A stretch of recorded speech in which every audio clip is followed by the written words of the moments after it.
கர்த்தருடைய பிள்ளைகளே, இந்த வாரத்தில் போன ஞாயிற்றுக்கிழமை ஆன்லைன் ப்ரேயர்லேருந்து நம்முடைய ஜெபம் ஒரு வலிமையான ஜெபமாக, ஒரு எஃபெக்டிவ் ப்ரேயராக இருந்துச்சுன்னா அது தேவ சன்னிதானத்துக்கு போய் அங்கிருந்து பதில்களை கொண்டு வரும். அதனால் கிறிஸ்தவர்கள் என்றாலே ஜெபம் பண்ணுறவங்க என்று நம்ம எல்லாருக்குமே தெரியும்.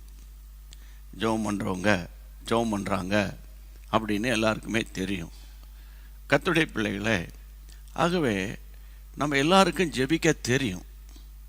ஒவ்வொருவரும் அவர்கள் வளர்க்கப்பட்ட விதத்தில் அவங்களுடைய ஆலயத்தின் பின்னணியின் எப்படி ஜெபம் நடத்துகிறாங்களோ அதை போல் ஜெபம் பண்ணுவாங்க. எப்படி ஜெபம் பண்ணாலும் பரவாயில்ல. ஆனால் நம்முடைய ஜெபம் ஒரு வலிமையான ஜெபமா இருந்துச்சுன்னா அந்த ஜெபம் பல தடைகளை தகர்க்கும். ஜெபம் பல தடைகளை தகர்க்கும். இப்போ நம்ம பிரச்சனை என்னென்னா, நான் ஜெபம் பண்ணுறேன் பதில் வரல. சரி, நாங்கள் தான் ஜெபம் பண்ணுறோம், நீங்களும் ஜெபம் பண்ணுறீங்க, பாருங்கள் பதில் வரல அப்படின்னு பதில் வராத ஜெபங்களை குறித்து கவலைப்பட்டு கலங்கி விசுவாச வாழ்க்கையில் தோய்ந்து போய் கர்த்தரை விட்டு போனவர்கள் ஏராளமான பேர். அப்போது இன்னொரு பக்கம் பார்த்தா, நான் ஜெபம் பண்ண கர்த்தர் ஆச்சரியமாக நடத்தினார்ன்ற டெஸ்டிமனியை தினந்தோறும் வாசிக்கிறோம். அப்படியானால் பிரியமானவர்களே, இந்த நாளில் நான் தொடர்ந்து இந்த ஜெபத்தை, வலிமையான ஜெபத்தை குறித்தே பேச விரும்புகிறேன். ஒன்று, நான் சொன்ன கருத்தாக ஃபோக்கஸ் பண்ணி எதை குறிக்கிறீங்க, எந்த காரியத்தை கேட்குறீங்களோ ஒரு ஒரு மேலோட்டமாக அப்படி நீங்கள் ஜெபம் பண்ணக்கூடாது. தெளிவாக தேவனுக்கு தெரியப்படுத்தணும் அப்படின்னு கர்த்தருடைய பிள்ளைகளை நம்ம வாஸ்தவம் தியானித்தோம். அடுத்தது, ப்ரேயர் லைஃப்பில் ஃபெய்த் ரொம்ப முக்கியம் அப்படின்னு தியானித்தோம். மூணாவது, ஜெப நேரத்தில் சிந்தையை சிதற விடாதீங்க அப்படின்னு தியானித்தோம். நேற்று கனி நிறைந்த ஜெபம் என்று தியானித்தோம். இன்றைக்கு நீங்கள் வாசிக்கணும் 119 சங்கீதம் 119:76. Praise God. நீர் உமது அடியேனுக்கு கொடுத்த உமது வாக்கின்படி உமது கிருபை என்னை தேற்றுவதாக. நீர் உமது அடியானுக்கு கொடுத்த வாக்கின்படி உம்முடைய கிருபை என்னை தேற்றுவதாக. வாக்கின்படி அல்லது வார்த்தையின்படி அல்லது வாக்கு தத்தத்தின்படி எல்லாம் ஒன்று தான். அப்போது கர்த்தருடைய பிள்ளைகளை, வேதத்தை கொஞ்சம் அப்படி அலசி பார்த்தீங்கன்னா, வேதாகமத்தில் உள்ள பரிசுத்தவான்கள் வெற்றி பெற்றதற்கு அநேக காரணங்களில் ஒன்று, ஆண்டவருடைய வார்த்தையை சார்ந்து ஜெபம் பண்ணுவாங்க. இன்னொரு தமிழில் வார்த்தையை பிடித்து ஜெபம் பண்ணுவாங்க. இன்னொரு தமிழில் வார்த்தையை உரிமை பாராட்டி, வாக்கு தத்தங்களை சொந்தம் பாராட்டி ஜெபம் பண்ணுவாங்க. அது அதனால் என்ன நடக்குதுன்னு கேட்டால், அந்த வான மண்டலத்தில் பைபிளை வாசித்தோம், அடிக்கடி நான் அந்த வசனத்தை பயன்படுத்தியிருக்கேன். வான மண்டலத்தில் உள்ள பொல்லாத ஆவிகளின் சேனைகள் அப்படின்னு எபேசியர் 6 இருக்குல்ல, 11-12 இருக்குது. அப்போது நம்முடைய ஜெபம் தேவ சன்னிதானத்துக்கு போக முடியாதபடி பல தடைகள் இருக்கும் ஜெபத்தில். சொல்லுவாம கர்த்தருடைய பிள்ளைகளை சில பேசும்போது சொல்லியிருக்காங்க, என் ஜெபம் இந்த கூரையை கூட எட்டாது அப்படிம்பாங்க. அப்போ தேவனுடைய பிள்ளைகளை, இந்த நாட்களில் ஆண்டவர் நமக்கு சொல்லி கொடுக்குற இன்னொரு முக்கியமான ஒரு பாடம் என்னென்னா, ஒரு வலிமையான ஜெபத்தில் வாக்கு தத்தங்கள் நிரம்பி இருக்கணும். கர்த்தருக்கு மகிமை உண்டாவதாக. இப்போ நான் வாசித்தது 119:76. எனக்கு அன்பான தேவனுடைய பிள்ளைகளை, எபிரேயர் 10:23 பாருங்க. ஹீப்ரூ சாப்டர் 10:23 என்ன சொல்லப்பட்டிருக்கிறது? அல்லாமலும் நம்முடைய நம்பிக்கையை அறிக்கையிடுகிறதிலே அசைவில்லாமல் உறுதியாயிருக்க வேண்டும், உறுதியாயிருக்க கடவோம். வாக்குத்தத்தம் பண்ணினவர் உண்மை உள்ளவராயிருக்கிறாரே. இங்கே பாருங்க, வாக்குத்தத்தம் பண்ணின ஆண்டவராக இயேசு உண்மை உள்ளவராக இருக்கிறதுனால நம்முடைய நம்பிக்கை, அந்த வசனத்தை பாருங்க, நம்முடைய நம்பிக்கையை அறிக்கை இடுகிறதிலே அசைவில்லாமல் உறுதியாக இருப்போம். கர்த்தருடைய பிள்ளை, நம்முடைய நம்பிக்கையை நம்ம கர்த்தருடைய பிள்ளைகளை அறிக்கையிடணும். நம்முடைய நம்பிக்கையை அறிக்கை செய்யுங்க. உங்கள் நம்பிக்கை என்ன? அடிக்கடி நான் சொல்லுவேன், என் நம்பிக்கை மை ரெடீமர் லிவ்ஸ். அதுதான் என்னுடைய நம்பிக்கை. உங்கள் நம்பிக்கை அதுதான் இல்லையா? My redeemer lives. அவர் ஜீவிக்கிறாரு, அவர் ஜீவிக்கிறார், அவர் பார்த்துக்கிட்டு தான் இருக்கிறார். நீங்கள் படுகிற கஷ்டம், நீங்கள் உங்கள் மேலே இருக்கிற குற்றச்சாட்டுகள், உங்களுக்கு விரோதமாய் வந்த அம்புகள் இல்லையா, உங்களுக்கு விரோதமாய் வைக்கப்பட்ட சதி, நாச மோச வலைகள் எல்லாம் அவர் பார்த்துக்கிட்டு தான் இருக்கிறாரு. அப்போ அந்த நேரத்தில் என்ன? My redeemer lives. ஆமென். என் மீட்பர் உயிரோடு இருக்கிறாரு, அவர் நடத்துவார் அப்படிங்கிறத அறிக்கை இடுங்க. அறிக்கை இடுவதில் அசைவில்லாமல் இருங்க. அப்படியே அதான் அப்படின்னு என்ன அர்த்தம்? அசந்து போயிடாதீங்க, ஃபெட்டப் ஆயிடாதீங்க. கர்த்தருடைய நாமத்தினால இன்றைக்கு நான் உங்களுக்கு சொல்கிறேன், தேவன் வாக்குத்தத்தம் பண்ணினவர் எப்படிப்பட்டவராக இருக்கிறாராம்? உண்மை உள்ளவராக இருக்கிறார், உண்மை உள்ளவராக இருக்கிறார். எனக்கு அன்பான தேவனுடைய பிள்ளைகளே, இன்றைக்கு நான் உங்களோட என்ன பேச ஆரம்பிச்சிருக்கேன்னா, உங்கள் ஜெபத்தில் வாக்குத்தத்தங்கள் இருக்கணும். வாக்குத்தத்தம் நிரம்பிய ஜெபம் ஒரு வலிமையான ஜெபமாக உருவெடுக்கும். ஆமென். வாக்குத்தத்தம் நிரம்பி இருக்கணும். வாக்குத்தத்தம் உங்களுக்கு ஒவ்வொருவருக்கும் ஒரு வாக்குத்தத்தம் உண்டு, சரியா? தேவனுடைய பிள்ளைகளை, வசனங்கள் வாக்குத்தத்தம்னா நம்ம என்ன நினைக்கிறோன்னா, ஜனவரி 1ஆம் தேதி ஒரு வாக்குத்தத்தம் வந்துச்சு, அப்புறம் இந்த மார்ச் மாதம் வாக்குத்தத்தம் வந்துச்சு, அதை பிடிச்சு நம்ம ஜெபிக்கிறது தவறு இல்லை. ஆனால் நீங்கள் ஒவ்வொருவரும் பைபிள் டெய்லி வாசிக்கணும். அந்த அன்றாட ரெகுலர் போர்ஷனில் ஆண்டவர் உங்களோடு பேசுவார். வாஸ்தா தானே பேசுவாருன்றீங்களா? அந்த அவர் பேசுகிற மாதிரி வாசிக்கணும். ஏன் அப்படி சொல்கிறேன்னா, ஏதோ கடமைக்கு பைபிள் வாசிட்டியா, ஜோம் பண்ணிட்டியா, போ பைபிள் வாசிட்டு அப்படின்னு சில மாவட்டங்களில் தமிழ்நாட்டில் இருக்குது. பைபிள் வாசிட்டியா, ஜோம் பண்ணிட்டியா, ரைட் போ முடிஞ்சு. ஆமாம், அன்றாட நிகழ்வுகளில் அது ஒன்று. அப்படி இல்லை. வேதத்தை வாசிக்கும்போது அந்த வார்த்தை நம்மோடு பேசணும், அந்த வார்த்தை நம்மோடு இடைப்படும். கையை வைத்து ஆண்டவர் தோத்திரம் பண்ணுங்க. அன்றைக்கு இடைப்பட்ட வசனத்தை பிடித்து புரியுதா உங்களுக்கு? அன்று இடைப்பட்ட வசனத்தை பிடித்து ஜோமணி பாருங்க, அந்த ஜபம் அப்படியே மின்னல் வேகத்தில் பரலோகத்துக்கு போகிற மாதிரி இருக்கும். கர்த்தருக்கு ஸ்தோத்திரம். அப்போ என் அன்பு தேவனுடைய பிள்ளைகளே, இந்த நாட்களில் நீங்கள் பாருங்கள், வேகமாக 2 நாளாகமும் 20ஆம் அதிகாரம் 7ஆம் வசனம், 2 Chronicles chapter 20 verse 7 வாசிங்க. நான் வாசிக்க வேகமா. தேவனாகிய நீர் உம்முடைய ஜனமாகிய இஸ்ரவேலுக்கு முன்பாக இந்த தேசத்து குடிகளை துரத்திவிட்டு இதை உம்முடைய சிநேகிதனாகிய ஆபிரகாமுடைய சந்ததிக்கு என்றைக்கும் என்று கொடுக்கவில்லையா? ஆபிரகாமுடைய சந்ததிக்கு என்றைக்கும் கொடுக்கவில்லையா? அதாவது சும்மா அந்த சப்ஜெக்டை சொல்கிறேன். யோசபாத் ராஜா, அவன் கர்த்தருடைய மனுஷன். அவருக்கு விரோதமாக ஒரு பெரிய ஒரு கஷ்டகாலம். நல்லா புரிஞ்சுக்கோங்க, கஷ்டகாலம் எல்லாருக்கும் வரும் போகும். எனக்கு வராது, உனக்கு கஷ்டமே வராதுப்பா, உனக்கு நஷ்டமே வராது. கர்த்தருடைய பிள்ளைகளே, கர்த்தருடைய நாமத்தினால சொல்கிறேன், கர்த்தருக்குள் வந்த பிறகு என்ன வந்தாலும் எது நடந்தாலும் அப்பாவை ஸ்தோத்தரிப்பேன்.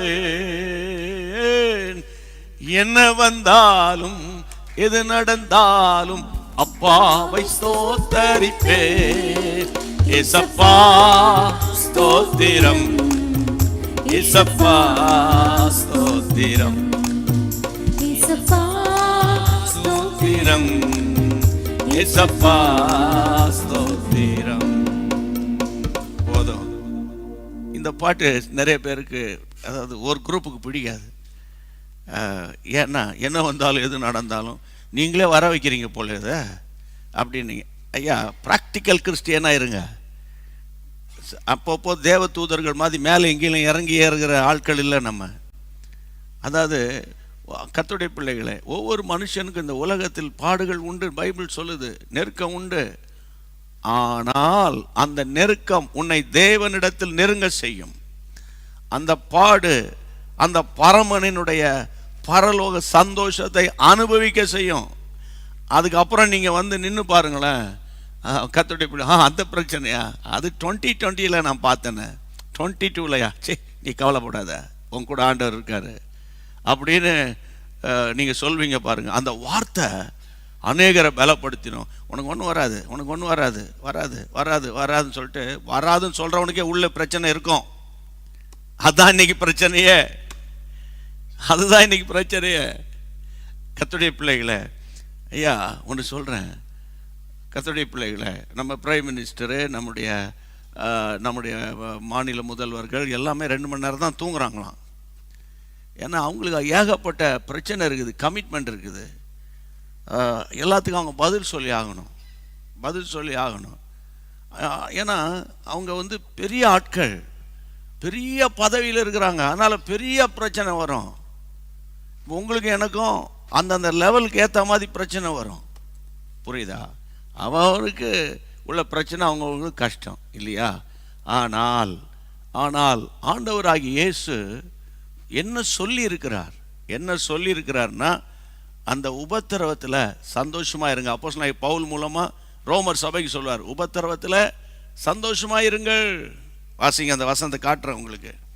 ஆமாம், அப்படி ஒவ்வொன்றா காட்டி தான் உங்களை வந்து கர்த்தருக்குள்ளே உற்சாகப்படுத்தணும். சோர்ந்து போயிடாதீங்க. அவங்களெல்லாம் பார்த்து நீங்கள் பாருங்கள், 12ஆம் அதிகாரம் கர்த்தருடைய பிள்ளைகளை 12ஆம் வசனம், நம்பிக்கையில் சந்தோஷமாக இருங்க.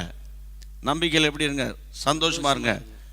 அடுத்தது உபத்திரவத்தில் பொறுமையா இருங்க. ஏன் அங்கே வந்திருக்கு? நீ தான் ரட்சிக்கப்பட்டு மனம் திரும்பி ஞானஸ்நானம் எடுத்துட்டு ரோமன் சர்ச்சுக்கு வந்துட்டிய, நீ தான் வந்து வாக்கு தத்தங்களை விசுவாசிக்கிறிய, இயேசு கிறிஸ்துவின் ரத்தத்தால் நீ தான் கழுவப்பட்டுட்டிய. அப்போ எதுக்கு அப்போஸ்தலனாகிய பவுல் இங்கே எழுதுறாரு?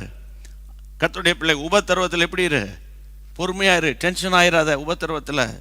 3வது, அப்புறம் ஜபத்தில் உறுதியாய் தரித்திரு. உபத்திரம் அங்கே உபத்திரம், இங்கே உபத்திரம், அங்கே உபத்திரம், இங்கே உபத்திரம் சொல்லியே நீ ஜெபம் பண்ணாமல் விட்டுறாத. உபத்திரம் சொல்லி சாப்பிட்டுருங்களா? நம்ம அது மட்டும் செஞ்சிடறோம் நம்ம. ஆகவே இன்றைக்கு கர்த்தருடைய நாமத்தினால் சொல்கிறேன், இந்த உலகத்தில் நீங்களும் நானும் இருக்கிற வரைக்கும் ஏதாவது ஒரு பிரச்சனை வந்து தான் போகும். ஏன்னா நம்ம மனுஷன். ஆனால் அந்த பிரச்சனையின் நடுவில் தேவனுடைய கிருபை உங்களை சூழ்ந்து கொள்ளும். பிரச்சனை உங்களை மேற்கொள்ளாது, நீங்கள் பிரச்சனையை மேற்கொள்வீர்கள். கையை வைத்து ஆண்டவர் ஸ்தோத்திரம் பண்ணிருங்க. அதான் முக்கியம். கர்த்தருடைய பிள்ளைகளை, இந்த நாட்களில் பாருங்கள், பரீட்சைக்கு அவ்வளோ டென்ஷனு, அவ்வளோ ராத்திரி பகலும் போராடுறோம், எவ்வளோ வேதனை. ஆனால் நல்ல ரிசல்ட் வந்தோன்னே என்ன சந்தோஷமாக இல்லை. அதுதான் கிறிஸ்தவ வாழ்க்கையிலும். இன்றைக்கி நான் உங்களோடு கூட என்ன பேசிகிட்டு இருக்கேன்? வாக்கு தத்தங்களை. இங்கே யோசபாத்துக்கு கஷ்டகாலம். என்ன காலம்? அங்கே பாருங்கள், 20ஆம் அதிகாரம் 1 வசனம், மோவா புத்திரர், அம்மோன் புத்திரர், அவர்களுடைய அம்மோனியருக்கு அப்புறத்தில் உள்ள மனுஷரும் கூட யோசபாத்துக்கு விரோதமாக யுத்தம் பண்ண வந்தாங்க. யோசபாத் கர்த்தருடைய மனுஷன். அவனுக்கு ஒரு கூட்டம் எல்லா பக்கத்துலேயும் நெருக்கம், நாலா பக்கத்திலிருந்து அவனை அடிக்கிறாங்க, நெருக்கிறாங்க. அப்போ பாருங்க, எல்லா பக்கத்திலையும் நெருக்கம். அப்போ யோசபாத் என்ன சொல்கிறாரு? ஜனங்களெல்லாம் கூட்டி வந்து ஃபாஸ்டிங் ப்ரேயர் நடத்துகிறாரு. ஆமாம், நெருக்கத்தில் உபவாச ஜெபம், உபவாசம் வச்சுட்டு ஜனங்களுக்கு மத்தியில் ராஜா ஒரு ப்ரேயர் பண்ணுறாரு. அந்த ப்ரேயரில் அந்த 7ஆம் வசனத்தில் அவர் பயன்படுத்துகிற வார்த்தை தான் நம்ம வாசித்தோம். என்ன சொல்கிறாருன்னா, ஆண்டவரே, 4 பக்கத்துலேயும் இந்த ஆட்கள், ஒரு பக்கம் மோவா புத்திரர், இன்னொரு பக்கம் அம்மோன் புத்திரர், இன்னொரு பக்கம் அம்மோனியருக்கு அப்புறத்தில் உள்ள மனுஷர், இப்படி மும்முனை தாக்குதல் எனக்கு இருக்கப்பா. ஏன்னா இந்த லேண்டை பிடிக்கிறதுக்காக, இந்த தேசத்தை பிடிக்கிறதுக்கு வந்திருக்கிறானுங்கப்பா.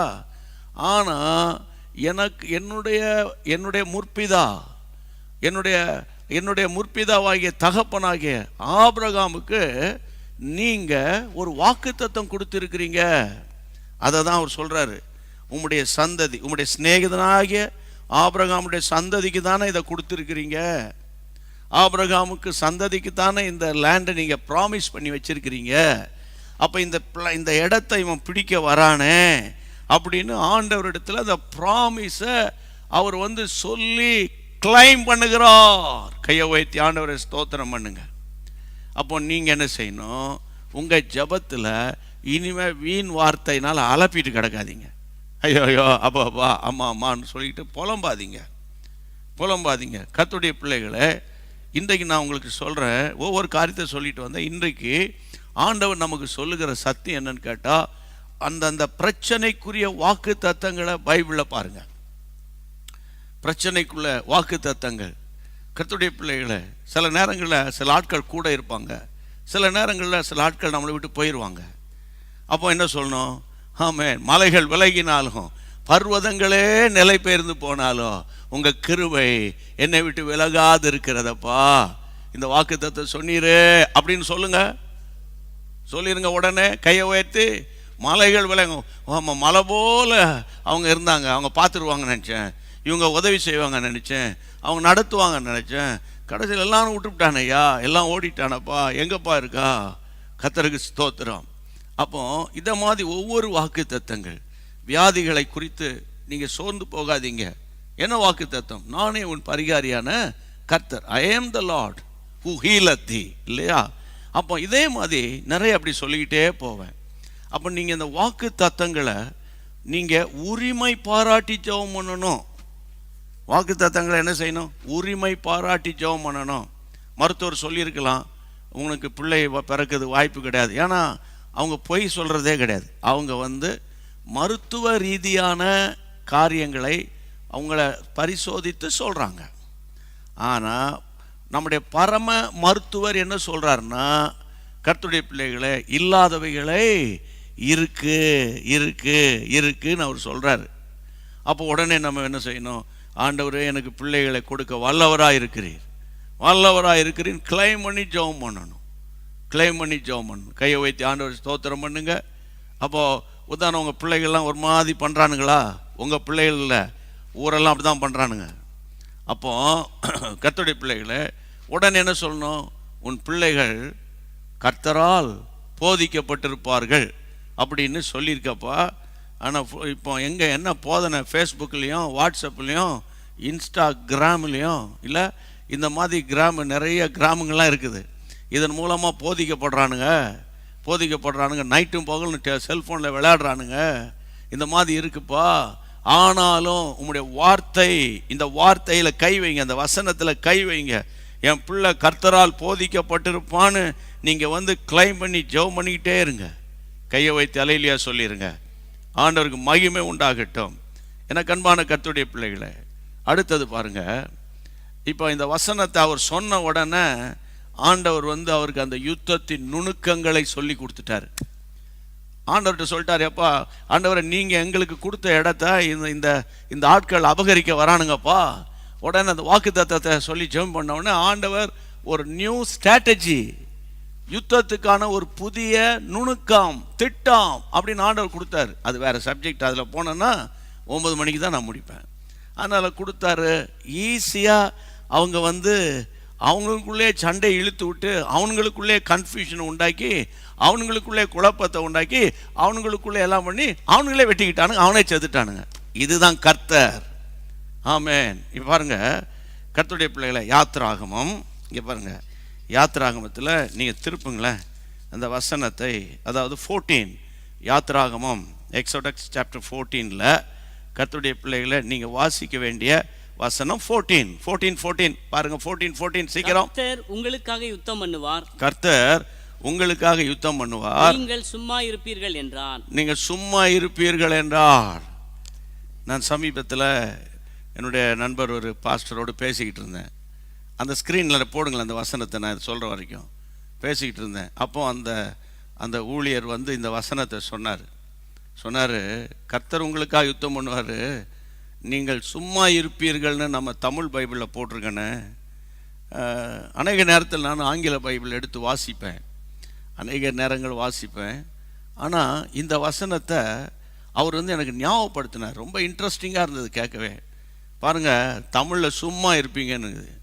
நானும் யோசிச்சிருக்கேன், என்னடா கர்த்தர் யுத்தம் பண்ணுவார் சும்மா இருப்பீங்கன்றார். ஏற்கனவே எனக்கு சும்மா தாண்டா இருக்கானுங்க. ஏற்கனவே இந்த விசுவாசிகளும் சும்மா தானே கிடக்கானுங்கன்னு நான் நினைப்பேன். ஆனால் ஆங்கிலத்தில் என்ன போட்டிருக்கு? The Lord shall fight for you, இல்லையா? அதே நேரத்தில் you shall hold your peace அப்படின்னா என்ன அர்த்தம்? சும்மா இருப்பீர்கள் என்ற வார்த்தைக்கு என்ன அர்த்தம்னா, சரியான மொழிபெயர்ப்பில் உங்கள் சமாதானத்தை காத்துக்கொள்ளு, உன் சமாதானத்தை காத்துக்கொள்ளு. ரொம்ப ரொம்ப முக்கியமான ஒரு சப்ஜெக்டை நான் இன்னைக்கு உங்களோட பேசிக்கிட்டு இருக்கேன். இந்த யுத்த காலத்தில் தான், யுத்த காலம்னா என்னது? வீட்டில் பருப்பு இல்லை, எண்ணெய் இல்லை, அது இல்லை, இதில் வாடகை கொடுக்கல, இது கொடுக்கல, இதுதான் யுத்தம்னா. என்ன நீங்கள் என்ன நம்மனா பாகிஸ்தானா இந்தியாவா? அதனால் இந்த யுத்த காலம் போராட்டத்தின் காலம். பிள்ளைகளால், புருஷனால், நண்பர்களால், விசுவாசிகளால், ஊழியர்களால், இல்லையா? இந்த நெருக்கமான நேரம்ல, அந்த நேரத்தில் ஆண்டவர் அன்றைக்கு மோசே அங்கே பார்த்து சொல்கிறாரு, மோசே மூலமாக ஆண்டவர் பேசிகிட்டு இருக்கும்போது, கர்த்தர் உங்களுக்காக யுத்தம் பண்ணுவார், கர்த்தர் உங்களுக்காக யுத்தம் பண்ணுவார், நீ சும்மா கிடங்க அப்படின்ற மாதிரி அந்த வசனம் இருந்தாலும், ஹோல்ட் யுவர் பீஸ் அப்படின்னா என்ன? காத்துக்கொள்ளு. இஸ்ரவேல் ஜனமே, பார்வோன் வரான்னு அங்கலாய்க்காத, அலப்பாத, ஒரு மாதிரி சோர்ந்து போகிறாத, ஃபெட்டப் ஆயிராத. உன் சமாதானத்தை நீ காத்துக்கொள், சமாதானத்தை காத்துக்கொள். எவ்வளவு அழகான ஒரு வார்த்தை பாருங்க. அப்படியே கையை உயர்த்திருங்க இன்னைக்கு இயேசுவின் நாமத்தினால, இயேசுவின் நாமத்தினால இந்த வார்த்தைகளெல்லாம் அப்படியே நீங்க இருதயத்தில் பதிச்சுக்கோங்க. யாத்ராகமம் 14:14, யாத்ராகமம் 14:14. ஆமென். Lord shall fight for you, the battle is not yours but God. இல்லையா? யுத்தம் உங்களுடையது அல்ல, அது கர்த்தருடையது. அதே நேரத்தில் you shall hold your peace அப்படின்னா என்ன அர்த்தம்? என் சமாதானத்தை நான் காத்துக்கொள்ளணும். என் சமாதானத்தை கெடுக்கிறதுக்கு பல அம்புகள், உங்க சமாதானத்தை கெடுக்கிறதுக்கு பல தீய ஆவிகள் அலையும். ஆனா அந்த சமாதானத்தை காத்துக்கொள்றதுக்கு, தேவனே என் சமாதானத்தை காத்துக்கொள்ள எனக்கு நீங்க கிருபை தாங்க. சொல்லுங்க, கிருபை தாங்க. கையை உயர்த்துங்க. என் சமாதானத்தை சமாதானம், ஒரு காலையில் சமாதானம் போயிடுச்சுன்னு வைங்களேன், அந்த ஹோல் டே அப்படியே அப்செட் ஆயிரும். சிலருக்கு அதெல்லாம் ஆகவே ஆகாது. அவன் பாட்டுக்கு திட்டிட்டு அலைவான், அவன் பாட்டுக்கு ஏசிக்கிட்டு அலைவான், அவன் பாட்டுக்கு குறை சொல்லிக்கிட்டு அலைவாங்க. ஆனால் அவன் பார்த்தா ஜாலியாக சுற்றிட்டு கிடப்பானுங்க. ஆனால் உண்மையான ரட்சிப்பு உள்ள ஒரு மனிதன், உண்மையான மனம் திரும்பின ஒரு கிறிஸ்தவன், அவனுக்கு சமாதானம் இல்லாமல் ஏதோ ஒரு பிரச்சனையில் ஒரு கன்ஃபியூஷனாக போயிட்டானா, அவன் தன்னை நியாயப்படுத்த மாட்டான், நியாயப்படுத்த மாட்டான். இதுதான் ரொம்ப முக்கியம். அதனால தான் ஆண்டவர் சொன்ன, ஆவியில் எளிமை உள்ளவங்க பாக்கியவான்கள் அப்படின்னு ஆண்டவர் சொன்னார். சரியா? என் அன்பு தேவனுடைய பிள்ளைகளை, இந்த நாட்களில் கர்த்தருடைய பிள்ளைகளை நான் உங்களுக்கு சொல்கிறேன், இந்த மாதிரி வாக்கு தத்தங்களை நீங்கள் உரிமை பாராட்டி ஜெபிக்க பழகுங்க. அதை விட்டுட்டு அந்த கதை அங்கே போனப்பா, இங்கே ஆயிடுச்சாப்பா, அங்கே போன ஆண்டவரே, அப்புறம் அவங்க இப்படி சொன்னாங்க ஆண்டவரே அப்படின்னு நீங்கள் ஒரு கதை புத்தகம் மாதிரி எழுதி ஜெபம் பண்ணாதீங்க. சிலர் ஜெபம் பண்ணும்போது நான் கூட சேர்ந்து கேட்பேன், இவங்க கதை சொல்கிறாங்களா, இவங்க அப்படியே ஒரு ஃப்ரெண்டுக்கிட்ட பேசுகிற மாதிரி. அது அப்படி தான் பேசணும். ஆனால் அதில் சொல்ல வேண்டியதை சொல்லாமல் சும்மா தேவையில்லாததை சுற்றி வளைச்சிக்கிட்டு இருக்கக்கூடாது. அப்போ இந்த நாட்களில் ஆண்டவர் வாக்கு தத்தங்களை குறித்து பேசும்போது யோசபாத்தை நமக்கு முன்பாக கர்த்தர் வைக்கிறார். யோசபாத் ஆண்டவரிடத்தில் வாக்கு தத்தங்களை பிடித்து ஜபித்து ஜெயம் எடுத்தான். கையை வைத்து ஆண்டவருக்கு நன்றி சொல்லுங்க. ஆமென். நீங்க வாசிக்க வேண்டிய மற்றொரு வசனம் யாத்ராகமத்தின் புத்தகம் 32ஆம் அதிகாரம். ஆமென். யாத்ராகமம் 32, 13, 14. உமது தாசராகிய ஆபிரகாமையும் ஈசாக்கையும் இஸ்ரவேலையும் நினைத்தருளும். உங்கள் சந்ததியை வானத்து நட்சத்திரங்களைப் போல பெருக பண்ணி நான் சொன்ன இந்த தேசம் முழுவதையும் உங்கள் சந்ததியார் என்றைக்கும் சொன்னதுக்கும்படி அவர்களுக்கு கொடுப்பேன் என்று உம்மை கொண்டே அவர்களுக்கு ஆணையிட்டு சொன்னீரே என்று கெஞ்சி பிரார்த்தித்தான். அப்பொழுது கர்த்தர் நமது ஜனங்களுக்கு செய்ய நினைத்த தீங்கை செய்யாதபடி பரிதாபம் கொண்டார். அதாவது prayer changes God's desires. நல்ல கவனிங்க, ஜெபம் என்பது தேவனுடைய விருப்பத்தையே மாற்றிடுமா. கையை வைத்து ஆண்டவரை ஸ்தோத்திரம் பண்ணுங்கய்யா. அப்போ ஆண்டவருடைய எண்ணம் என்னன்னா, இதை அழிச்சிடணும், இவனுங்க திருந்த மாட்டானுங்க அப்படி இப்படின்னு ரொம்ப டென்ஷன் ஆயிட்டாரு. அது ஏன்னா கர்த்தருடைய பிள்ளைகளே, அந்த அதிகாரத்தின் துவக்கத்திலிருந்து, அதாவது அந்த மோசே மலையில் போய் ஜெபம் பண்ணிட்டு லேட் ஆனவுடனே இவங்க தனி ஊழியம் ஆரம்பிச்சிட்டாங்க. தனி ஊழியம் ஆரம்பித்து அந்த அவரை லீடர்ஷிப் ஆக்கிட்டாங்க. அப்படி தானே கர்த்தருடைய பிள்ளை இன்றைக்கி நடக்குது. நிறைய இடங்களில் ஆரோனை பார்த்து சொல்லிட்டாங்க, நீ தான் எங்களை நடத்தணும். ஆரோனும் கண்ணுக்குட்டியை செஞ்சு அவன் நடத்த ஆரம்பிச்சிட்டான். இதை மாதிரி நிறைய ஆரோன்கள் கடைசி காலத்தில் எழும்பி இருக்கிறாங்க. அதனால் கர்த்தருடைய பிள்ளைகளை, you have to be very very careful. அவன் ஒரிஜினல் ஆரோனா அல்லது வஞ்சிக்கிற ஆவினால் தாக்கப்பட்டு அதனால் பயன்படுத்தப்படுகிற ஆரோன்களா? கடைசி கால ஆரோன்களை நீங்கள் அடையாளம் காணணும். புரியுதா? வெளுத்ததெல்லாம் பாலுன்னு நினச்சிட்டு இருக்காதீங்க. வசனங்களின் அடிப்படையில் வாழ ஜெபிக்க நம்ம பழகணும். இங்கே பாருங்க, அப்போ அவங்க செஞ்ச மிஸ்டேக்னால ஆண்டவர் ரொம்ப வேதனைப்பட்டு பயங்கரமாக ஆண்டவர் மோசையை கூப்பிட்டு பேசுகிறாரு. இப்படியெல்லாம் அவன் பண்ணிட்டு கிடக்கான் மலைக்கு கீழே, நீ போ. அந்த வணங்கா கழுத்துள்ளலாம் அந்த ஸ்டிஃப் நெக் ஆயிட்டான். ஆமாம், அவங்கள வழி நடத்தி வந்ததெல்லாம் மறந்துட்டானுங்க. ஆண்டவர் வேதனைப்படும் போது மோசே ஆண்டவர்கிட்ட பேசுகிறாரு. எப்படி பேசுகிறாரு? உமது தாசராகிய ஆபிரகாமையும் ஈசாக்கையும் இஸ்ரவேலையும் நினைத்து கொள்ளுங்கப்பா. உங்கள் சந்ததியை வானத்து நட்சத்திரங்களைப் போல பெருக பண்ணி நான் சொன்ன அந்த தேசம் முழுவதையும் உங்கள் சந்ததியாருக்கு என்றைக்கும் சுதந்தரித்து கொள்ளும்படி அவர்களுக்கு கொடுப்பேன் என்று உம்மை கொண்டு அவர்களுக்கு ஆணையிட்டு சொன்னீரே என்று கெஞ்சி கேட்குறான். கெஞ்சி ஜெபம் பண்ணுறாரு மக்களுக்காக. ஆமேன். அப்போ ஆண்டவர்கிட்ட பேசும்போது அப்போ சும்மா கெஞ்சக்கூடாது. அப்போ ஆண்டவர்கிட்ட ப்ராப்பராக நீங்கள் ஜெபம் பண்ணணும். பாருங்கள், இங்கேயும் பாருங்கள், யோசபாத் ஆபிரகாமை மென்ஷன் பண்ணுறாரு. இங்கேயும் மோசே ஆபிரகாமை தான் இங்கே மென்ஷன் பண்ணுறாரு. ஆபிரகாம் மூலமாக அவனுக்கும் சந்ததிக்கு என்றென்றைக்கும் நீங்கள் கொடுப்பேன்னு சொன்னீங்களப்பா. நீங்களே சொல்லிட்டு நீங்களே இப்படி சொன்னால் எப்படி? நீர் மனம் இறங்குங்க அப்படின்னு சொன்ன உடனே ஆண்டவருடைய இருதயம் மாறுது. ஆமேன் சொல்லுங்க. கையை வைத்து கர்த்தரை ஸ்தோத்திரம் பண்ணிருங்க. இந்த கிருபையின் நாட்களில் கர்த்தருடைய பிள்ளைகளை, மோசேயின் ஜெபத்தை பாருங்க. வாக்கு தத்தங்களை பிடித்து அழுது ஜெபம் பண்றாரு. அப்படி ஜெபித்த உடனே அடுத்த வசனமே 14, கர்த்தர் தமது ஜனத்துக்கு செய்ய நினைத்த தீங்கை செய்யாதபடி பரிதாபம் கொண்டார். அப்போ ஆண்டவர் உங்களுடைய ஜெபம் கர்த்தருடைய இருதயத்தையே மாற்றிடும். கர்த்தருக்கு ஸ்தோத்திரம். அதனால தான் தேசத்துக்காக ஜெபிங்க. விக்கிரக ஆராதனை நிறைந்த தேசம், அன்பில்லாத சூழ்நிலை, யார் எந்த புத்தில எந்த பாம்பு இருக்குன்னு தெரியலப்பா. கர்த்தருடைய பிள்ளைகளே, நீங்க ரொம்ப இன்னசென்ட்டா இருந்துடாதீங்க. புறாவை போல கபடற்றவனா இருங்க. பாம்பை போல வினா உள்ளவங்களா நடந்து கொள்ளுங்க. சரியா?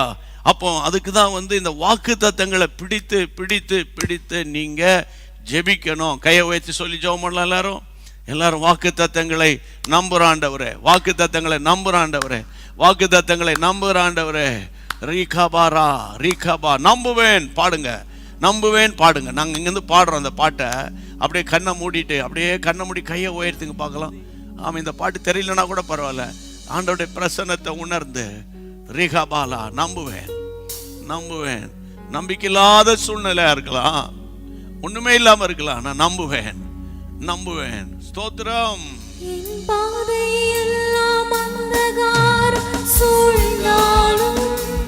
வாழ்க்கை முடிந்தது, மறுவாழ்வு இல்லை என்றாலும் என் பாதையெல்லாம் அந்தகாரம் சூழ்ந்தாலும் வாழ்க்கை முடிந்தது, மறுவாழ்வு இல்லை என்றாலும் என்னை தேற்றுவதற்கு யாரும் இல்லை என்றாலும் நம்புவேன் என் இயேசு ஒருவரை. என்னை தேற்றுவதற்கு யாரும் இல்லை என்றாலும் நம்புவேன் என் இயேசு ஒருவரை. நம்புவேன் என் இயேசு ஒருவரை. கைகளை உயர்த்தி சொல்லுவோம். நான் நம்புவேன் என் இயேசு ஒருவரை. Thank you, Lord. நம்புவேன் என் இயேசு ஒருவரை. நான் நம்புவேன் என் இயேசு ஒருவரை. ஆமென் ஆமென். கர்த்தருக்கு ஸ்தோத்திரம். இன்னொரு காரியத்தை உங்களுக்கு சொல்லி கொடுக்குறேன். கர்த்தருடைய பிள்ளைகளை, எந்த சூழ்நிலையிலும் சரியா நீங்கள் ஜெபத்தை விட்டுறாதீங்க. அதுதான் இன்னைக்கு பிசாசனுடைய பயங்கரமான தந்திரம். ஜெபத்தை விட்ட நிறைய பேர் இருக்காங்க. ஜெபத்தை விட்டவங்க ஆரம்ப காலத்தில் அதையும் சொல்லிக்கிடுவான். அந்த நாட்கள் நான் எப்படி ஜெபம் பண்ணேன் தெரியுமா பிரதர், அந்த நாட்களெல்லாம் நான் எப்படி ஜெபம் பண்ணேன் தெரியுமா? நான் கேட்பேன், எனக்கு என்ன தெரியும் அப்படின்னு. நான் கல்யாணத்துக்கு முன்னால் எப்படிலாம் ஜெபம் பண்ணேன், நான் வாலிப வயதாக இருக்கும்போது யூத் மீட்டிங்கில் போய் எவ்வளோலாம் ஜெபம் பண்ணேன், அப்படி சண்டே ஸ்கூல்லலாம் நான் ரொம்ப அழுதுலாம் ஜெபம் பண்ணியிருக்கிறேன் அப்படின்னா. சரி, ஓகே. இப்போ உங்கள் நிலைமை, உங்கள் ஜெபம் பண்ண முடியல, ஜெபம் பண்ண முடியாத அளவுக்கு உங்கள் குடும்ப சூழ்நிலை இருக்கலாம் இல்லையா? சூழ்நிலை இருக்கலாம். ஜெபம் பண்ண முடியாத அளவுக்கு உங்களுடைய உள்ளம் ரொம்ப ஒரு மாதிரி உடைஞ்சு போயிருக்கலாம். இன்னும் சொல்கிறேன், என்னத்தை சொல்லி ஜெபம் பண்ணுறது? ஒன்றுமே புரிய மாட்டேங்குது. இது நான் ஜெபிக்கிற ஜெபம் தேவ சித்தமா இல்லையா, அதுவும் எனக்கு புரிய மாட்டேங்குது. சரி, நான் இதுக்கு எப்படி ஜெபிக்கணும்? பாசிட்டிவாக ஜெபிக்கணுமா, அல்லது இது எப்படி ஒன்றுமே புரிய மாட்டேங்குது எனக்கு. ஜெபிங்கன்றீங்க, ஏதோ சிலருக்கு ஆண்டவர் செய்கிறாரு, எங்களுக்கெல்லாம் செய்ய மாட்டேங்கிறாரு.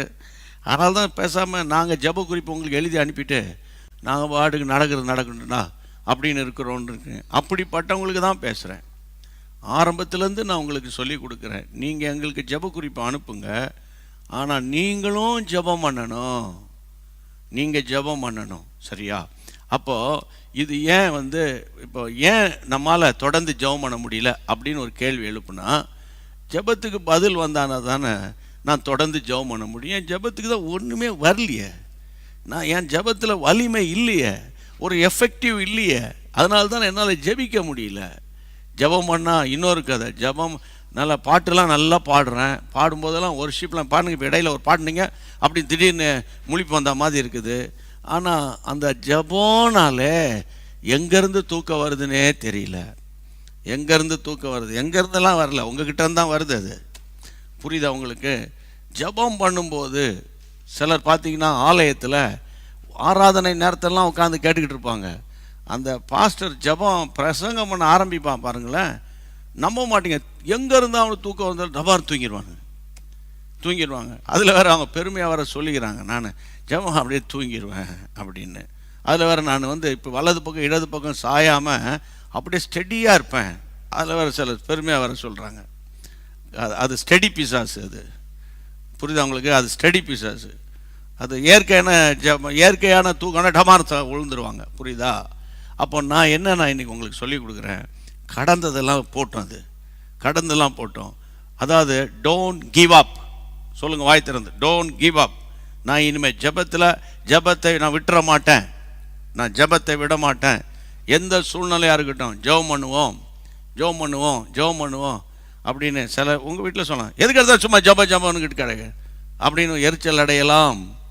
அப்படிப்பட்ட ஆட்களை எரிச்சல் அடையும் போது நீங்கள் சரியா அவங்கள ரொம்ப அழுத்தம் கொடுக்காதீங்க. உங்கள் ஒருவருடைய ஜெபம் கொஞ்சம் கொஞ்சமாக மாற்றம் வந்துடும். கையை வைத்து ஸ்தோத்திரம் பண்ணுங்க. ஏன் இப்படி நான் சொல்கிறேன்னா, நம் ஆண்டவர் ஜெபத்தை கேட்கிறவர். ஆமென். இஸ் அவர் ப்ரேயர் ஆன்சரிங் காட். கர்த்தருக்கு ஸ்தோத்திரம். நீங்கள் பாருங்கள், இந்த மாதிரி சூழ்நிலையில் இன்றைக்கி இல்லை, அன்றைக்கே ஏசப்பா சொன்னது தான்.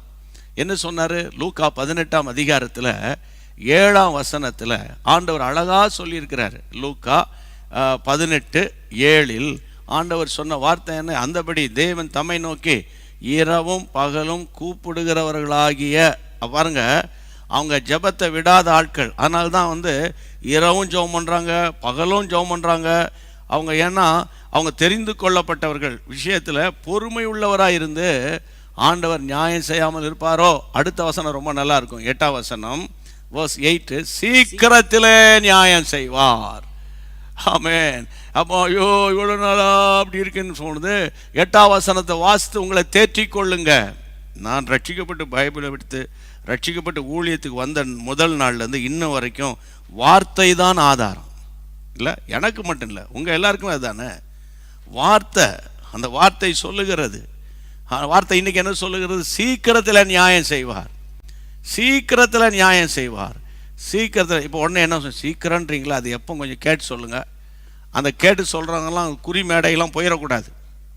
கேட்டு சொல்லுங்களாம் இல்லை, நீங்கள் சீக்கிரமாக எழும்பி ஜெபம் பண்ணுங்க, நீங்கள் சீக்கிரமாக பைபிள் வாசிங்க, சீக்கிரமாக ஃபாஸ்ட் பண்ணுங்க, சீக்கிரமாக ஆலயத்துக்கு போங்க, சரியா, சீக்கிரமாக ஆராதனை பண்ணுங்க. நீங்கள் இதெல்லாம் ரொம்ப ஃபாஸ்ட்டாக செய்யுங்க, அது மின்னல் வேகத்தில் பதில் வர ஆரம்பிச்சிடும். கையை வைத்து ஆண்டவரை ஸ்தோத்திரம் பண்ணுங்க. அதனால கர்த்தருடைய நாமத்தினால உங்களுக்கு சொல்கிறேன், தம்மை நோக்கி இரவும் பகலும். யாருன்னா இவங்க சோர்ந்து போன குரூப்பு, சோர்ந்து போகிற குரூப்புக்கு ஆண்டவர் பேசுகிறாரு. அந்த 18:1 வாசிக்கிறோம், சோர்ந்து போகாமல் எப்பொழுது ஜெபம் பண்ண வேண்டும் என்று இயேசு ஒரு ஓமையை சொன்னார் அப்படின்னு தான் ஆரம்பிக்கும். அப்போ கர்த்தருடைய பிள்ளைகளே, நீங்கள் எந்த ஜெபத்தை விட்டுட்டீங்களா? ஜெபத்தை என் புருஷன்லாம் ரசிக்கப்பட மாட்டேன், அவரால் தான் முடிஞ்சு போச்சு கதை, என் பையெல்லாம் திருந்த மாட்டான், நான் அதெல்லாம் விட்டுட்டேன், நான் உண்டு ஆண்டவர் உண்டு, நாளைக்கு எதை செத்தானா நான் பாட்டுக்கு பரலோகத்துக்கு போயிடுவேன். அந்த மாதிரி நீங்கள் மேன்மையாக ரொம்ப நீங்கள் ஹைலி ஸ்பிரிச்சுவல் மாதிரியும் அவனுங்கெல்லாம் ஒன்றும் இல்லாத மாதிரியும் நீங்கள் முற்றவங்க முன்னால் பேசக்கூடாது. நான் ஜெபம் பண்ணுறப்பா, நான் 4 மணிக்கு எழுப்பி ஜெபம் பண்ணுறேன், கர்த்தர் அறிவார், நான் 5 மணிக்கு அந்நிய பாஷை பேசுகிறேன், கர்த்தர் அறிவார், அதெல்லாம் ஆண்டவருக்கு எனக்கும். நீங்கள் எப்படி போனால் போங்க, உனக்கு எதுக்கு பிள்ளையை கொடுத்துருக்காரு? தம்பி உனக்கு ஐயா உங்களுக்கு எதுக்கு குடும்பத்தை கொடுத்துருக்காரு? எவ்வளோ நெருக்கத்தின் வழியாக நீங்கள் போனாலும் உங்கள் நெருக்கத்தின் மத்தியில் நீங்கள் தேவனை நெருங்குங்க. கையை வைத்து ஆண்டவரை ஸ்தோத்திரம் பண்ணுங்க, ஸ்தோத்திரம் பண்ணுங்க. ஆமாம், ஜபத்தினால தான் ஜெயமே தவிர வேற எதுனாலும் ஜெயமே கிடையாது. அதுதான் நீங்கள் ஆரம்பத்தில் நம்ம இன்னைக்கு தியானித்தோம், சரியா? அப்போ அதனால தான் 1 தெசலோனிக்கேயர் 5ஆம் அதிகாரம் 1 தெசலோனிக்கன் சாப்டர் 5:17 அப்போஸ்தலனாகிய பவுல் தெசலோனிக்கே சபைக்கு சொல்றாரு, 1 தெசலோனிக்கே இடைவிடாமல் ஜெபம் பண்ணுங்க, ஜெபம் பண்ணுங்க, இடைவிடாமல் ஜெபம் பண்ணுங்க. பார்த்தீங்களா, இடைவிடாமல் ஜெபம். ஏன் அந்த வார்த்தை நீங்கள் சொல்லணும் அப்படின்னா, அப்போ இங்கே ஏன் இப்படி பவுல் சொல்கிறாரு அப்படின்னா, இடைவிடாமல் ஜெபம் பண்ணுங்கன்னா கேப் விட்டுறாதீங்க ஜெபத்தில். நீங்கள் ஜெபத்தில் பலவீனராய் போய்விடாதீர்கள். கையை வைத்து ஆண்டவரை ஸ்தோத்திரம் பண்ணுங்க. அப்போ இந்த நாட்களில் தேவனுடைய பிள்ளைகளை வேகமாக ஒரு காரியத்தை சொல்லிட்டு நான் உங்களோடு கூட உங்களுக்காக ஜெபம் பண்ணுறேன், சரியா? தானியேல் தீர்க்கதரிசியின் புத்தகம் 6:10 வாசிங்க டக்குன்னு. 6ஆம் அதிகாரம் 10ஆம் வசனம். தானியேலோ வென்றால் அந்த பத்திரத்துக்கு கையெழுத்து வைக்கப்பட்டது என்று அறிந்த போதிலும் தன் வீட்டுக்குள்ள போய் தன் மேல் அறையிலே எருசலேமுக்கு நேராக பலகணிகள் திறந்திருக்க அங்கே தான் முன் செய்து வந்தபடியே தினம் 3 வேளையும் தன் தேவனுக்கு முன்பாக முழங்கால் படிட்டு ஜெபம் பண்ணி ஸ்தோத்திரம் செலுத்தினான். கர்த்தருடைய பிள்ளைகளை 13ஆம் வசனத்திலும் பாருங்களேன், 13:13. அப்பொழுது அவர்கள் ராஜாவை நோக்கி, சிறைப்பிடிக்கப்பட்ட யூதேயா தேசத்தின் புத்திரரில் தானியேல் என்பவன் உம்மையும் கையெழுத்து வைத்து கொடுத்த கட்டளையும் மதியாமல் தினமும் 3 வேளை தான் பண்ணும் விண்ணப்பத்தை பண்ணுகிறான் என்றார்கள். இங்க பாருங்க அன்பானவர்களே, நம்ம சந்தோஷமா இருந்தா ஜாலியாக சர்ச்சுக்கு போகலாம் வாங்க அப்படி இப்படின்லாம் இருப்போம். நம்ம கஷ்டமா இருக்கும்போது ஜெபம் பண்றதுக்கே வர மாட்டேங்குது. அது சாத்தானுடைய தந்திரம். அதனால நான் உங்களை உற்சாகப்படுத்துகிறேன், உண்மையை சொல்கிறேன். நான் கூட உங்கள் பொசிஷனில் இருக்கும்போது சில நேரத்தில் ரொம்ப பயங்கரமான ஊழியத்தில், பொருளாதாரத்தில், அதுக்கப்புறம் இன்னும் தேவையில்லாத பிரச்சனை இல்லையா, நிறைய பிரச்சனை எனக்கு வரும்போது சில நேரத்தில் என்னடா சொல்லி ஜெபிக்கிறன்ற மாதிரி அப்படியே கொஞ்சம் அப்படியே ஸ்தோத்திரம் பண்ணி அந்நிய பாஷைகளை அப்படி பேச ஆரம்பிக்கும்போது உடனே ஆண்டவர் ப்ரேயர் பாயிண்ட் கொடுப்பாரு. உடனே இப்போ ஆண்டவர் அதை பிடிச்சு ஜெபிக்க திடீர்னு ஒரு உயிர் மீட்சி வந்தது மாதிரி இருக்கும். ஆமாம் கர்த்தருடைய பிள்ளைகளை, அதனால நான் உங்களோடு கூட பேசுகிற காரியம் என்னன்னு கேட்டால், இங்கே பாருங்க, தானியேல், அதாவது அடிக்கடி நான் பேசியிருக்கேன்ல, இப்போவும் சொல்கிறேன், கம்ஃபர்ட் ஜோனில் உட்காந்துக்கிட்டு கைத்தட்டி பாட்டு பாடி ஆமேன் அல்லேலூயா சொல்கிறது ரொம்ப ரொம்ப ரொம்ப ரொம்ப ஈஸி. இப்போ தானியேல் கம்ஃபர்ட் ஜோன்லையா இருக்கிறாரு? தானியேல் சொந்த ஊர்லையா இருக்கிறாரு? அவர் அடிமையாய் கொண்டு போகப்பட்டவன். இப்போ ராஜாவினுடைய பயங்கரமான ஒரு சட்டம், அந்த பாபிலோனின் நாட்டின் சட்டத்தின்படி இது ஒரு பெரிய குற்றம். ஆனாலும் இவர் விடாம 3 வேளை ஜெபம் பண்றாரு. அப்படின்னா ஜெபத்தில் அவர் இடைவிடாமல் இருக்கிறார். அவர் ஜெபத்தை விட்டுறல. நம்ம சில பேர் சொல்கிறாங்க சூழ்நிலைக்கு ஏற்ற மாதிரி நடந்துக்கணும், தெரியுதா உங்களுக்கு? சிச்சுவேஷனுக்கு ஏற்ற மாதிரி நடந்துக்கணும், நம்ம அப்படின்னா அப்படி நடந்துக்கணும். கர்த்தருடைய பிள்ளைகள் அப்படி கிடையாது. எந்த சூழ்நிலையிலும் உங்கள் ஜெபத்தை நீங்கள் விட்டுறாதீங்க. தானியேல் பாருங்க, அங்கே பயங்கரமான தண்டனை வரும், அப்படி வரும், இப்படி மிரட்டுறாங்க. ஆனால் தினமும் 3 வேளையும் பலகனி வழியாக எருசலேமை பார்த்து முழங்கால் படியிட்டு அவர் ஜெபம் பண்ணுகிறார். இன்னொரு வசனம் 6ஆம் அதிகாரத்தில் 16:16.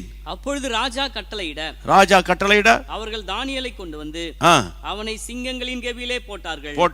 ராஜா தானியேலை நோக்கி, பாருங்க, இது ரொம்ப இன்ட்ரெஸ்டிங்கான வேர்டு. ராஜா தானியேலை நோக்கி, நீ இடைவிடாமல் ஆராதிக்கிற உன் தேவன் உன்னை தப்புவிப்பார் என்றான். இப்ப ராஜாவே சொல்றாரு, அப்பா நீ இடைவிடாமல் ஜெபம் பண்ற ஆள் மட்டும் இல்லப்பா, இடைவிடாமல் வொர்ஷிப் பண்ற ஆளு, இடைவிடாமல். அவர் ராஜாவே சொல்றாரு, அந்நிய மனுஷன் சொல்றாரு, சிங்க கெபி கிடக்கிறான், சிங்கத்துக்குள்ள கிடக்கிறான், நீ இடைவிடாமல் ஆராதிக்கிற உன் தேவன் உன்னை தப்புவிப்பார். அப்போ தானியேல் இடைவிடாமல் ஜெபிக்கிறவன் மட்டுமல்ல, இடைவிடாமல் ஆராதிக்கிறவன். இன்னொரு வசனத்தை நீங்க வாசிங்க, 20ஆம் வசனம், 20:20 வாசிங்க டக்குன்னு. ராஜா கெபியில் கிட்ட வந்தபோது துயர சத்தமாய் தானியேலை கூப்பிட்டு, தானியேலே, ஜீவனுள்ள தேவனுடைய தாசனே, நீ இடைவிடாமல் ஆராதிக்கிற உன் தேவன் உன்னை சிங்கங்களுக்கு தப்புவிக்க வல்லவராய் இருந்தாரா என்று தானியேலை கேட்டான். ராஜா சொல்றார் திரும்ப, நீ சும்மா தானியேலே எப்படிப்பா இருக்கிற, உயிரோடு இருக்கியா கேட்டிருக்கலாம்ல. அவர் சொல்ற, நீ இடைவிடாமல்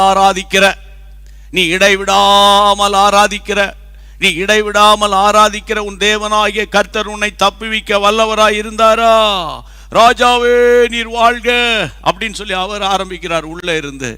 அப்ப இதுல இருந்து நான் ஒரு பாடம் கற்றுக்கொண்டேன், அதை உங்களுக்கு சொல்றேன். ஐயா, நீங்க சொல்வீங்க, நீங்க பேசுவீங்க பிரதர், சகோதரன், நீங்க பேசுவீங்க, நீங்க நல்லா நீங்க டெய்லி மைக்கு முன்னால, நீங்க கேமரா முன்னால நீங்க பாட்டுக்கு பேசிட்டு இருப்பீங்க. நான் படுற கஷ்டம் யாருக்கு தெரியும்? ஒவ்வொரு போராட்டங்களின் மத்தியிலே கடந்து உங்களோட நான் பேசிக்கிட்டு இருக்கிறேன். அப்போ நீங்க நினைக்கலாம், சூழ்நிலை நல்லா இருந்தா தானே பிரதர் ஜெபிக்க முடியும். தானியேல் சூழ்நிலை நல்லா இருந்துச்சா? தானியேல் சூழ்நிலை உங்களுக்கு யாருக்காவது இருக்கா? தானியேலோட சிச்சுவேஷனு, சிங்க கபி ரெடியா இருக்குது, ஆனா அவர் 3 வேளை ஆண்டவர் நோக்கி ஜெபம் பண்றாரு. சிங்க கபியில போட்டாச்சு. அவர் சொல்றார், நீ இடைவிடாமல் ஆராதிக்கிற ராஜாவே சர்டிஃபிகேட் கொடுக்குறாரு.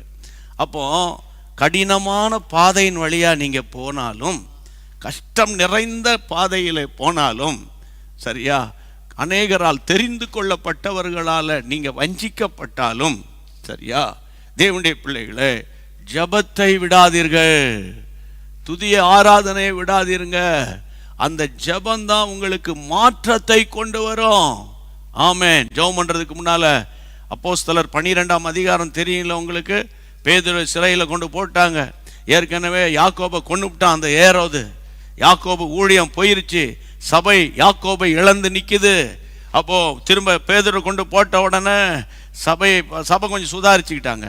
வேதம் சொல்லுகிறது, சபையார் பேதுருவுக்காக, அதாவது அப்போஸ்தலர் 12:5 ஊக்கத்தோடு ஜெபம் பண்ணாங்க. கான்ஸ்டன்ட் பிரேயர், earnest prayer, ஹalleluya, தொடர் ஜெபம். எப்படி நான் அதை தொடர் ஜெபம்னு இன்னும் சொல்ல விரும்புறேன்னா, 12ஆம் அதிகாரம் 12ஆம் வசனத்தை நீங்க பார்த்தீங்கன்னா, பேதுரு எல்லாம் விடுதலையாகப்பட்டு தேவதூதனால் வழி நடத்தப்பட்டு கடைசியா போய் அவர் அந்த மார்க் என்னும் பேர் கொண்ட யோவானுடைய தாயாகிய மரியாள் வீட்டுக்கு அங்க அவங்க கதவை தட்டும்போது அங்க என்ன சொல்லப்பட, அங்கே அநேகர் கூடி ஜெபம் பண்ணி கொண்டிருந்தார்கள். அப்படின்னா என்ன அர்த்தம்? ஆமென். பேதுரு எங்க வீட்டுக்கு வருகிற வரைக்கும், Lord, we are all continue to pray, continually pray, hallelujah. கையை உயர்த்தி கர்த்தரை ஸ்தோத்திரம் பண்ணுங்க. உங்க ஜெபத்தை விட்டுறாதீங்க, சரியா? டாக்டர் சொல்றாங்க இன்னும் அரை மணி நேரத்தில் உயிர் போயிடும், இன்னும் கர்த்தருடைய பிள்ளைகளை இன்னும் ஒரு நாள்ல தான் இருக்கும், தாங்க முடியாது, ஒன்றும் சொல்ல முடியாது. நீங்க ஜெபம் பண்ணுங்க. ஆமென், ஆமென். வீட்டுக்கு ஜப்திக்கு வந்துட்டான் தெரியும், முட்டாத்தனமா நாங்க கொண்டு போய் பத்திரத்தை அடமானம் வச்சுக்கிட்டோம், ஒன்றும் பண்ண முடியல. இப்போ கையை உயர்த்துங்க, கூப்பிடுங்க. தேவன் உங்களுக்கு மனம் இறங்குவார். கர்த்தருக்கு மகிமை உண்டாகட்டும். இன்றைக்கு ஆண்டவர் பேசின 2வது வார்த்தை என்னன்னா, உங்க ஜெபத்தை விடாதீங்க. எதை விடுறீங்களோ இல்லை, ஜெபத்தை விட்டுறாதீங்க. இன்னும் இன்க்ரீஸ் பண்ணுங்க ஜெபத்தை. இன்னும் இன்க்ரீஸ் பண்ணுங்க. ஜெபத்தை கூட்ட கூட்ட பிரச்சனை கூடும். என்ன அப்படி சொல்றீங்க? இவ்வளவு நேரம் நல்லா தானே பேசுனீங்க, முடிக்கிறதுக்குள்ள அவசரப்படாதீங்க. அதனால உங்க பிரச்சனை இன்க்ரீஸ் ஆகுதா, அடுத்த வாரத்துல பாருங்க அப்படியே டவுன் ஆன பிறகு நீங்க சொல்வீங்க, ஆமா ஆமா ஆமா ஆமா கரெக்ட், என் மீட்பர் உயிரோடு இருக்கிறார், உங்கள் ஜெபத்தை கேட்பார். நான் ஏழை, நான் விதவை, நான் அனாதை, நான் திக்கற்றவா, என் புருஷன் இல்லை, என் பிள்ளைகள் இல்லை, எனக்கு ஆதரவு இல்லை, எனக்கு ஒருத்தனும் கிடையாது, நான் தனியாக கிடக்கிறேன். உங்கள் வீட்டில் இயேசு உலாவுவார். கையை உயர்த்தி ஸ்தோத்திரம் பண்ணுங்க.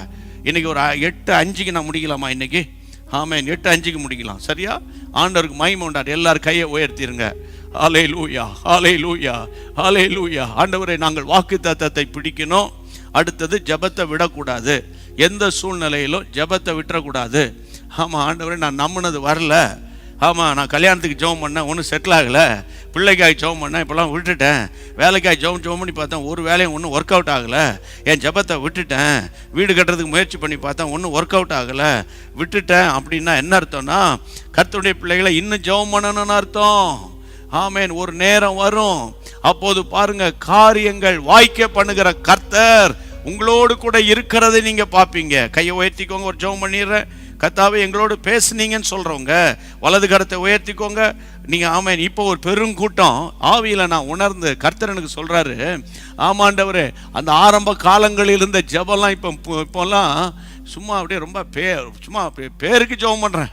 ஆரம்ப காலங்களில் ஜெபம், ஆமாம், சிலர் இது என்னுடைய ஜெப நாட்கள் அப்படின்னு வச்சே ஜெபம் பண்ணியிருக்கீங்க. ஆனால் இப்போல்லாம் அப்படி கிடையாது. ஏன்னா கம்ஃபர்ட் ஜோனுக்கு வந்தாச்சு, கம்ஃபர்ட் ஜோனுக்கு வந்தாச்சு. அதனால அந்த ஜெபமும் கம்ஃபர்ட்டாக தான் இருக்குது, ஜெபமும் கம்ஃபர்ட்டாக தான் இருக்குது. ஏன்னா அன்பு தேவனுடைய பிள்ளைகளே, கம்ஃபர்ட் ஜோனில் இருந்தாலும் கம்ஃபர்டபுள் ப்ரேயராக இருக்காத, கடினமாக ஜெபம் பண்ணணும். ஷாந்துலா மாலா காதாலா ரேமேமே ரோஹோலோஹோ ரபா மாமா மாமா மஹா. இயேசுவின் நாமத்தை எத்தனை பேர் கையை உயர்த்திருக்கிறாங்களே ஏசப்பா, அவங்களோடு சேர்ந்து ஜெபிக்கிற. சுயநலமான ஜெபம் வேண்டான்னு ஒரு குரூப் ஜெபம் பண்ணிட்டு இருக்கீங்க. சுயநலமா, எனக்கு, என் பிள்ளைக்கு, என் பேர பிள்ளைக்கு அப்படியே சுத்தி சுத்தி வந்து ஜெபம் வேண்டாம். அது போகட்டும். இம்மட்டுமா எங்களை ஆசீர்வதித்ததுக்காக நன்றி. எங்க தெருவில் எத்தனையோ பேருக்கு நல்ல சாப்பாடு இல்லை. ஆண்டவர், எங்க ஆலயத்தில் எத்தனையோ குடும்பங்கள் சீரழிஞ்சு கிடக்குது. எத்தனையோ பிள்ளைகள் குடிகாரனா போயிட்டாங்க, எத்தனையோ பிள்ளைங்க தேவனற்றவளா போயிட்டாங்க. ஆண்டவரே, ஆண்டவரே, எங்களை உயிர்ப்பீங்கப்பா, ஜெப வாழ்வில் உயிர்ப்பீங்க. வலிமையான ஜெப வீரராய் மாற்றுங்க, வலிமையான ஜெப வீராங்கனையா என்னை மாற்றுங்க.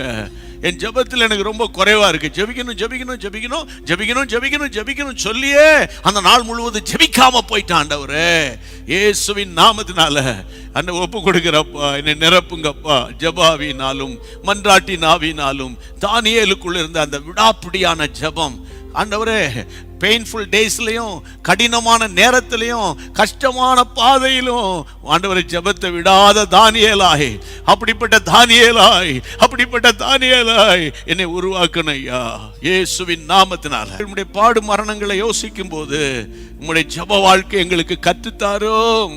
உம்முடைய பிள்ளைகளை உயிர்ப்பையோ இயேசுவின் நாமத்தில் இழந்த அபிஷேகம் உம்முடைய பிள்ளைகள் மேல் வரும்படி நான் ஜெபிக்கிறேன். எல்லாம் எதிர்மறையான அவிசுவாசமான எண்ணங்களை துரத்துகிறோம். கர்த்தர் ஜெயம் எடுக்கிறீர். ஜெயம் கொடுத்த கர்த்தருக்கு ஸ்தோத்திரம். வியாதிகள் மறையட்டும், தரித்திரம் ஒழியட்டும், வீட்டு சண்டை முடிவுக்கு வரட்டும், சமாதான குறைவு விலகட்டும், தேவ சமாதானம் வரட்டும். ஆண்டவரே, தேவ சமாதானம் வரட்டும். ஹல்லேலூயா. புறங்கூறுகிற ஆவிகளை முறியடிக்கிறோம், கடிந்து கொள்ளுகிறோம். வன்கண்கள் பொறாமை ஆவிகளை முறியடித்து ஜெபிக்கிறோம். கர்த்தருக்கு மகிமை உண்டாவதாக. ஜெபத்தை கேட்ட தேவனுக்கு ஸ்தோத்திரம். அப்பிரோஜனமான ஊழியன், கடமை மட்டும் நான் செஞ்சிட்டேன், உங்களுக்கு தான் மகிமை. இயேசுவின் நாமத்தில் ஜெபிக்கிறோம் பிதாவே, ஆமென். நாளைக்கு உங்களுக்கு பதில் வந்துடும். ஓகே, சரியா? நீங்கள் ஜெபிக்கிறதுக்கு வசதியாக ஜெப குறிப்புகள் வந்துடும். ஓகே, கர்த்தருக்கு ஸ்தோத்திரம். அதாவது கொஞ்சம் முயற்சி பண்ணி ஈவினிங் மீட்டிங்ஸில் அநேகரை 500 பேரை சேர்க்கணும்னு சொல்லியிருக்கேன். எவ்வளோ பேர் சேர்த்தீங்களோ எனக்கு தெரியல. நீங்கள் சேர்ந்து இணைந்து நம்ம கர்த்தர் சித்தமானால் சந்திப்போம் என்று சொல்லிடுவோம். எல்லாரும், என் ஆத்துமாவே கர்த்தரை ஸ்தோத்திரி, என் முழுவதுமே பரிசுத்த நாமத்தை ஸ்தோத்திரி, என் ஆத்துமாவே கர்த்தரை ஸ்தோத்திரி, கர்த்தர் செய்த சகல உபகாரங்களை மறவாதே. ஆமென், ஆமென். காரியங்களை வாய்க்க பண்ணுகிற கர்த்தர். அந்த பாடலை எல்லாம் சேர்ந்து பாடலாமா? வாய் திறந்து praise God. ஜெபத்தினை தொடர்ந்திடு மகனே, ஜெபத்தால் ஜெயம் ஜெயமே. உன் ஜெபத்தினை தொடர்ந்திடு மகளே, ஜெபத்தால் ஜெயம் ஜெயமே. உன் பாதைகளை கர்த்தர் உயர்த்திடுவார், உன் தடைகளை நொறுக்கிடுவார். உன் பாதைகளை கர்த்தர் உயர்த்திடுவார், உன் தடைகளை நொறுக்கிடுவார். காரியம் வாய்க்கும் கர்த்தர் நேரத்தில், கர்த்தரால் காரியம் வாய்க்கும். காரியம் வாய்க்கும் ஆமென். கர்த்தர் நேரத்தில், கர்த்தரால் காரியம் வாய்க்கும். உன் நினைவு அவர் நினைவு அல்ல, மேலானதை செய்வார். உன் நினைவு அவர் நினைவு அல்ல, மேலானதை செய்வார். உன்னை உடைத்து உருவாக்கும் குயவனவர். உன்னை சிறப்பாய் வணங்கிடுவார். ஆமென், ஆமென். உடைத்து உருவாக்கும் குயவனவர் உன்னை சிறப்பாய் வணங்கிடுவார். காரியம் வாய்க்கும் கர்த்தர் நேரத்தில், கர்த்தரால் காரியம் வாய்க்கும். காரியம் வாய்க்கும் கர்த்தர் நேரத்தில், கர்த்தரால் காரியம் வாய்க்கும். கர்த்தர் நேரத்தில் காரியம் வாய்க்கும். உங்க ஒவ்வொருவருக்கும் அவருடைய வேலைன்னு ஒன்று இருக்கு. அதை யாராலுமே தடுக்க முடியாது. சரியா? ஒரே ஒரு ஆளால் தடுக்க முடியாது, நீங்க தான். அதனால அவர் வேலைக்காக நீங்க நல்லா ஸ்தோத்திரம் பண்ணிட்டே இருங்க. தேவன் நடத்துவார். மீண்டும் சந்திப்போம். God bless you.